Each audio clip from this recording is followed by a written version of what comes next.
Welcome once again to the Cantor's Corner. In this week's Parsha, Tazria Mitzorah, we focus on how the priest first evaluated and then took care of people with skin afflictions.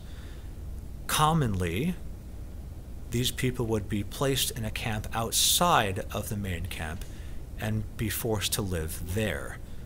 If the priest came by again and deemed that the person had leprosy, that person was permanently ostracized from the community. As you can imagine, this damages the social and economic societal framework, since these people can no longer work in the greater community or participate in communal worship.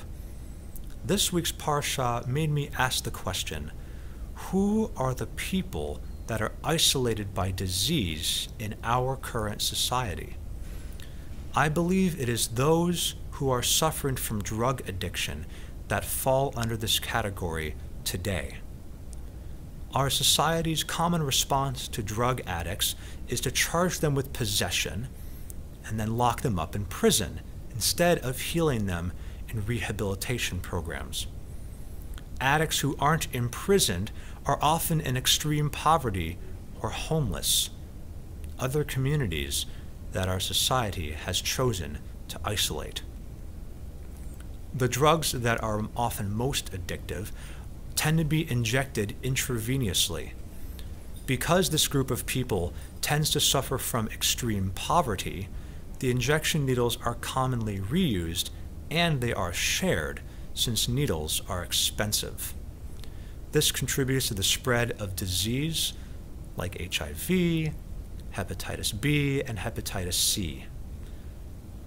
So the question then to ask is, what can we do to help reincorporate these people back into our community? We can support or volunteer at the Needle Exchange Program out of the Greater Cleveland Free Clinic, the first of its kind in Ohio. This program has contributed to a drastic decrease in the number of people with blood-borne illnesses like HIV in Cuyahoga County. It is far, far below the national average. This ultimately saves lives. For more information, go to thefreeclinic, all one word, .org, and look for HIV services. Our criminal justice system has mandatory minimum sentences for drug offenses, which treats addicts as criminals instead of victims in need of medical treatment.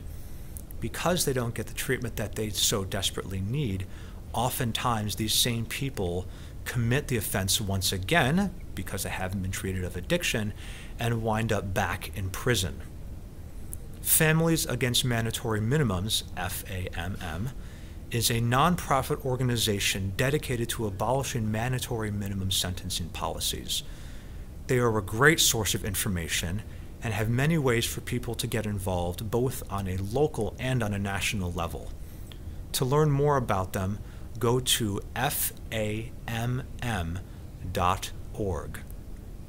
In biblical times, it was the priests who made the decision whether a person remained in isolation or was part of the community. Now it is up to us to do our part so that no person feels isolated.